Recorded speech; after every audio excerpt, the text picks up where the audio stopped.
हाँ जी दोस्तों, क्या हाल है आप सभी। तो स्वागत है डे नंबर 5 में आप सभी का। तो हम आपके लिए लेकर आए थे real number chapter number 1 class 10th का 2026-2027 के लिए।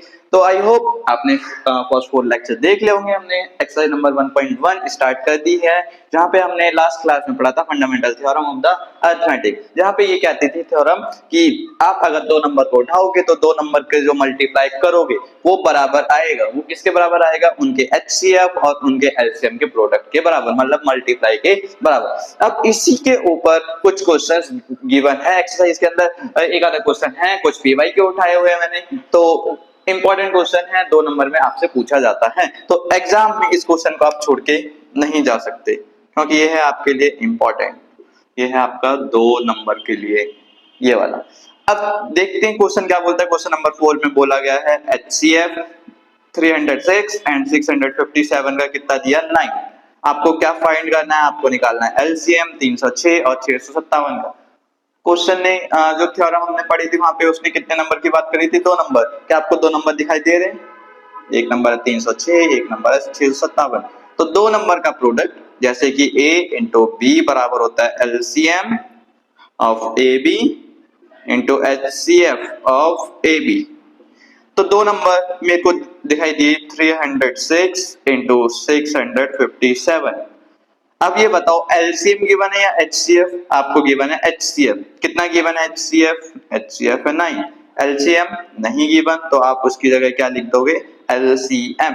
अब ये 9 मल्टीप्लाई इधर आके क्या हो जाएगा? डिवाइड। अब आपको 306 को 9 से डिवाइड कराना है या 657 को 9 से? एक नंबर को डिवाइड करा लेते हैं। 306 इज डिवाइडेड बाय 9, तो 9 3 जा 27, 3 6 9 4 जा 36। तो ये आपका गया कितने पे कटा?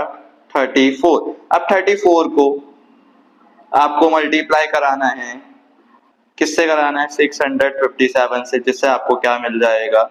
एलसीएम। यहाँ पे करा लेते हैं 34 657 इंटू 34। तो 4 7 जा 28, 2 4 5 जा 20 और 2 22, 4 6 जा 24 और 2 24 और 2 26, 3 7 जा 21, 2 3 5 जा 15, 16 17, 1 3 6 जा 18 और 1 19, 8 2 और 1 3, 6 7 13, 1 कैरी, 9 1 10, 2 12, 1 और 1 1 2। तो आंसर आया आपका एलसीएम आया 22338। ऐसे क्वेश्चन आपसे 2 नंबर में पूछे जाने वाले हैं, तो प्लीज ऐसे क्वेश्चन को आराम से करिएगा और ये प्रॉपर्टी को क्या करके रखिएगा? याद रखिएगा। ठीक है, सेम क्वेश्चन ये दिया हुआ है, सेम क्वेश्चन ये दिया गया है। एक क्वेश्चन और करा देता हूं आपको, अगर ये समझ ना आया हो। अगेन क्या बोल रहा है? HCF आपको कितना दिया? 96 और 404 का 4। आप यहाँ पे आपको समझ जाना चाहिए A है और ये B है। 2 नंबर का प्रोडक्ट मतलब कि A इंटू बी उनके HCF इंटू एलसीएम के बराबर।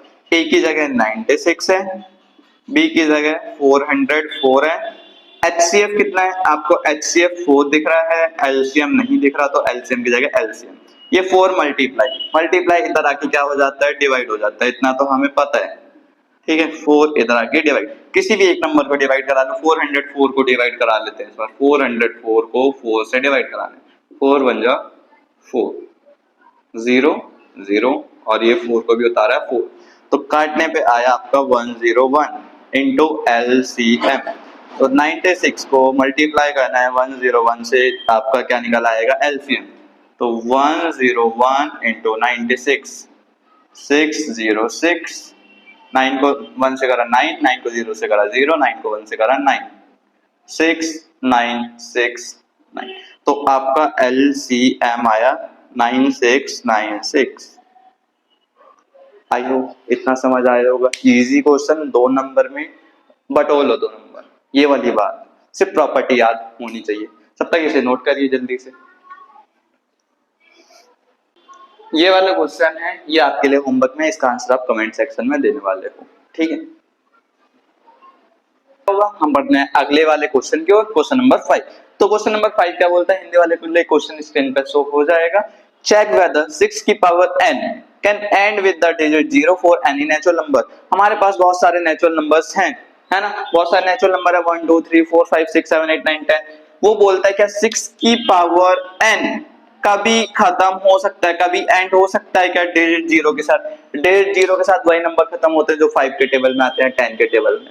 अब अगर 6 की पावर n है तो उसके जो फैक्टर्स बनने चाहिए ना, उसमें एक नंबर 5 और 10 आना चाहिए अगर वो 0 से खत्म होगा।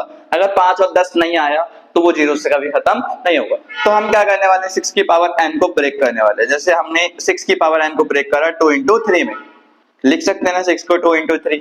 अब पावर n है, वो पावर को हम नीचे उतार के लिए एक 2 के पावर n, एक 3 की पावर n।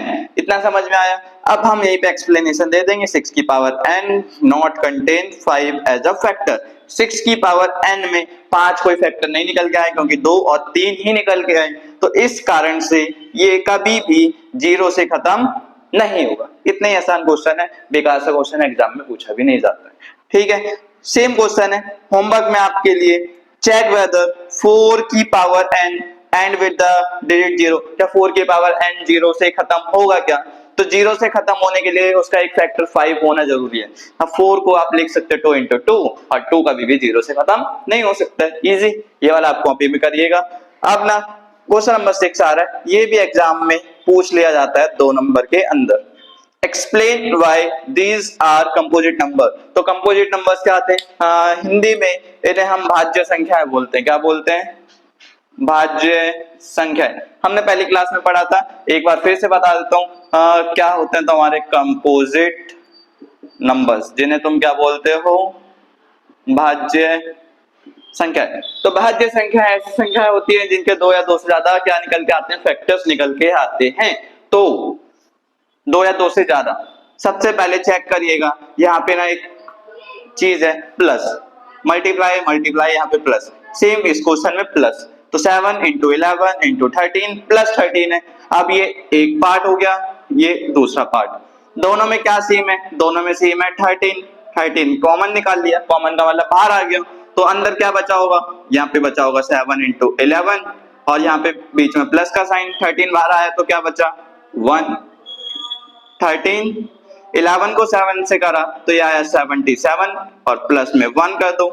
इसके बाद क्या होगा 13 इंटू में 77 और 1 78। अब साइड में ना क्या करिएगा, 78 के फैक्टर निकाल दीजिएगा। 2 से डिवाइड करोगे 39, 3 से करोगे 13, और 13 से करोगे 1, तो आपके फैक्टर निकल के आए 13 इंटू 78 को लिखोगे 2 इंटू 3 इंटू 13। क्या लग रहा है, 2 से ज्यादा फैक्टर बन गए क्या, 1 2 3 4, 4 बन गए। तो ये तुम्हारे कंपोजिट नंबर है, लिखिएगा, since it has more than 2 factors it is a composite number. अब इसमें भी एक नंबर ये है क्योंकि मल्टीप्लाई चल रहा है, प्लस आ गया, ये अलग हो गया।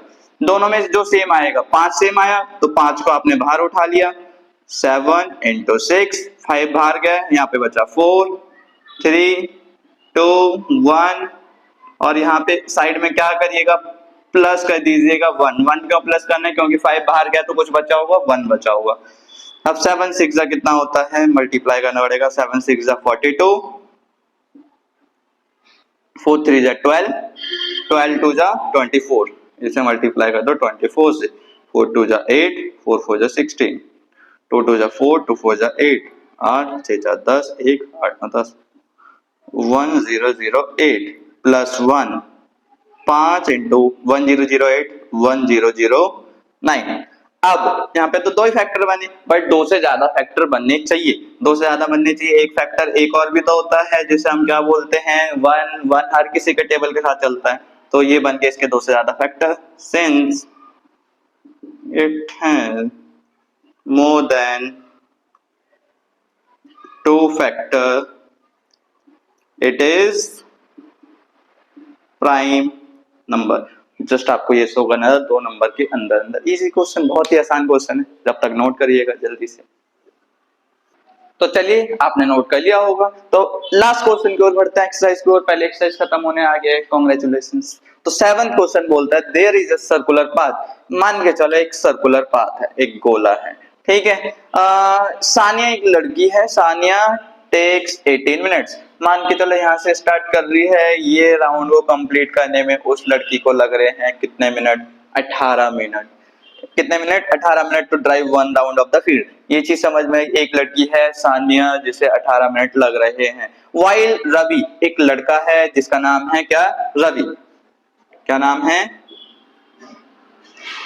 रवि को लग रहे हैं टोटल 12 मिनट्स। यहां से ही रवि चालू कर रहा है ना, और रवि ने चालू करा और वो एक राउंड को 12 मिनट के अंदर खत्म कर दिया रवि ने। कितनी अच्छी बात है, देखते हैं। स्पीड तो रवि की ज्यादा है सानिया से।